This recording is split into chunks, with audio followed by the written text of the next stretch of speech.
You know, they always tell you that time travel would be this marvel of physics, right? Like some clean, sterile leap through the fourth dimension. But today, as we open this explainer, we're leaving the physics totally behind. Instead, we're stepping right into a visceral, time-traveling nightmare. We are dropping directly into the final agonizing days of the Second World War in Europe. This isn't just your standard look at historical dates. This is a first-person descent into a literally shattered world. So let's dive right in by confronting the immediate, choking reality of arriving in April 1945. You don't wake up to the sound of birds or, the gentle hum of a machine. You wake up choking. Because they never warn you about the smell, the literal smell of a collapsing empire. The air in Berlin on April 22nd wasn't even really air at all. It was more like this thick gray soup. Just pulverized brick dust, burning sulfur, and the sweet, genuinely sickening odor of decay. And the ground beneath you? It vibrates. There's this low, rhythmic thumping that literally rattles your teeth.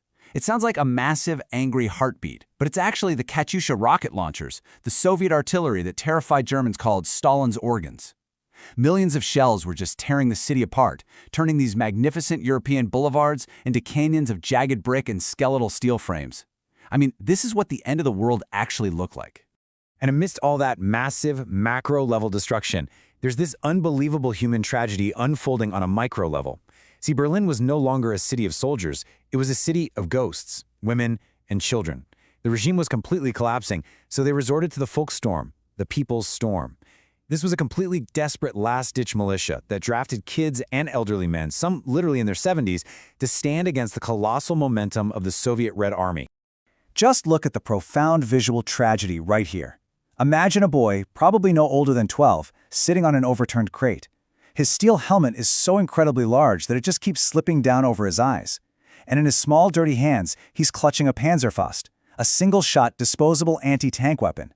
Next to him is a limping veteran of the First World War, gently adjusting the boy's collar. There was absolutely no glory in their eyes. There was only this quiet, terrifying resignation. They were preparing to die, basically just to buy a few more hours for a dictator hiding underground. And if you tried to speak to any of these defenders, your voice was instantly cut off by the roar of incoming shells. The shriek of that artillery, it's a sound that literally imprints on your soul. It sounds exactly like tearing silk, this high-pitched scream that just builds and builds until it feels like it tears open the sky. It forces this completely primal physical reaction out of you. You throw yourself into the dirt as a shell detonates just a block away, and suddenly a shower of plaster and glass is raining down all over you. To survive this relentless bombardment, basically the entire population of Berlin had to go underground.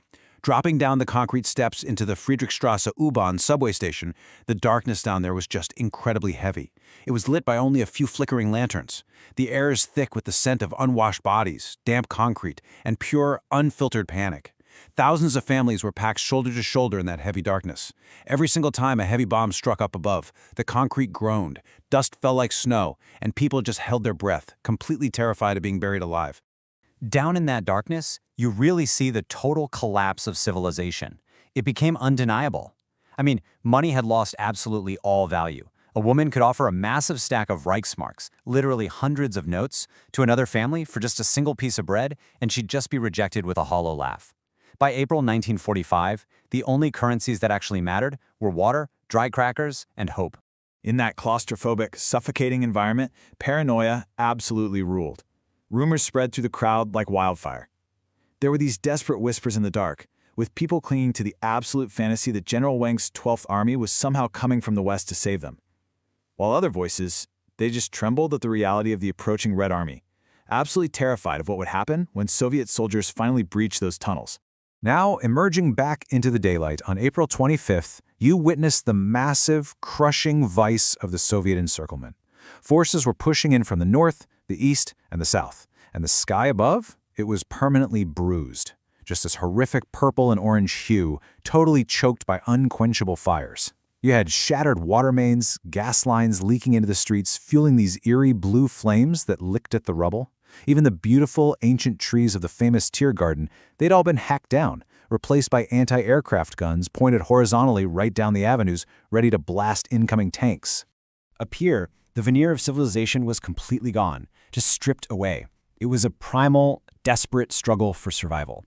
Dead horses, which were once the backbone of German transport, just lay there on the cobblestones. You had hungry civilians literally darting out of basements with kitchen knives, desperately carving meat from the carcasses while sniper fire whistled right overhead. But there's a really surreal contrast to this struggle. And it was happening exactly 50 feet underground.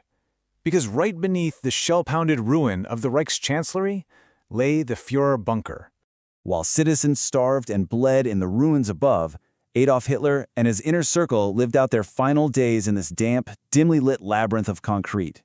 The air down there was incredibly stale, just recirculated by these noisy diesel generators. And the scene?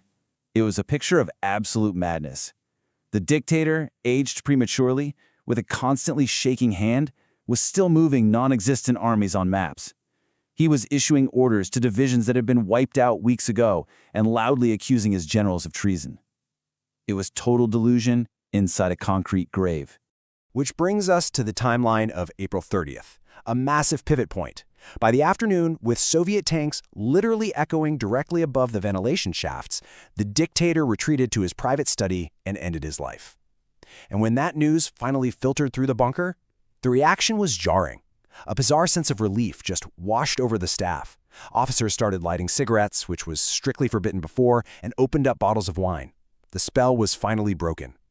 But the destruction he unleashed was still raging above, because that very night, the Red Army launched a ferocious assault on the Reichstag. Now, the Reichstag wasn't just a building, it was the symbolic heart of the German nation, and it became the site of an absolute bloodbath.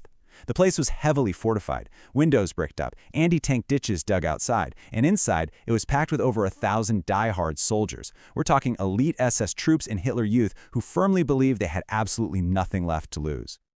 The battle that followed was a claustrophobic nightmare of just unspeakable savagery. This wasn't a battle of neat, orderly lines. It was a chaotic, pitch-dark fight.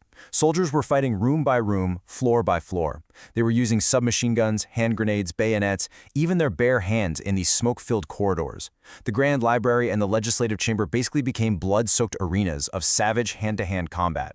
Then, just before midnight, Soviet soldiers fought their way all the way to the roof. Through the heavy smoke and fire, they raised the red Soviet flag over the shattered dome. It carried immense symbolic weight, basically telling the world the regime was dead. Yet incredibly, die-hard soldiers down in the basement still refused to surrender. They kept fighting in the dark for 2 more days until their ammunition finally ran out completely. And then, finally, on May 2, 1945, General Helmuth Weidling signed the unconditional surrender of the city. And suddenly, the guns fell completely silent. And that silence? It was deafening.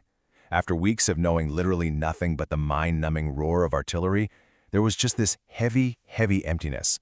Only the sound of the wind whistling through shattered window frames and the crackle of dying fires remained.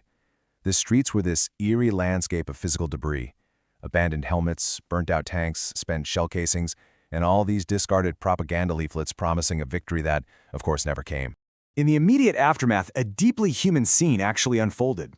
Bitter enemies who had literally been fighting room to room just hours prior were suddenly bound by a shared, sheer exhaustion. Out in the open streets, Soviet soldiers were distributing kasha, a type of porridge, to long lines of weary, hollow-eyed Berliners. They just stared at each other, you know? The whole veneer of war had finally been stripped away to reveal just exhausted survivors. But the cost of this final chapter is just absolutely crushing. Over 100,000 civilians perished in the battle for Berlin, alongside hundreds of thousands of dead soldiers. It's truly an unimaginable scale of human catastrophe. Total war is not just a chapter in some textbook. It's a profound, visceral tragedy. So as we close this explainer today, I want to leave you with a question. When we look at the ruins of history, past all the dates and the tactical strategies, what warning do we see written in the brick dust, the ashes, and the quiet silence of a fallen